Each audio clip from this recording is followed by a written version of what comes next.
বিশ্ব junior পোমছে প্ৰতিযোগিতা ডিব্ৰুগড় জিলা taekwondo ক্ৰীড়াৰ তিনিগৰাকী খেলুৱৈ ভাৰতীয় দলৰ বাবে নিৰ্বাচিত হৈছে। মুহূৰ্তত এটা ভাল খবৰ জনাইছো।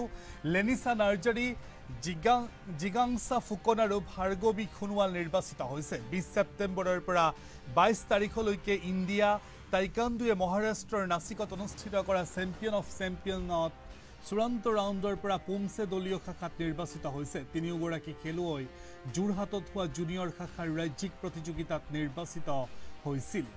আমি পুনৰবাৰ দৰ্শকসকলক উল্লেখ কৰিব বিচাৰিছো, বিশ্ব জুনিয়ৰ পোমছে প্ৰতিযোগিতা ডিব্ৰুগড় জিলা টাইকোৱাণ্ডো ক্ৰীড়াৰ তিনিগৰাকী খেলুৱৈ ভাৰতীয় দলৰ বাবে নিৰ্বাচিত হৈছে।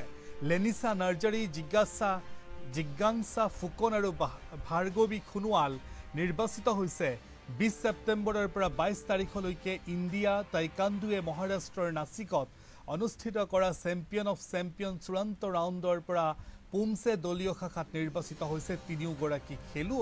তিনিওগৰাকী খেলুৱৈ যোৰহাটত হোৱা জুনিয়ৰ শাখাৰ ৰাজ্যিক প্ৰতিযোগিতাত নিৰ্বাচিত হৈছিল।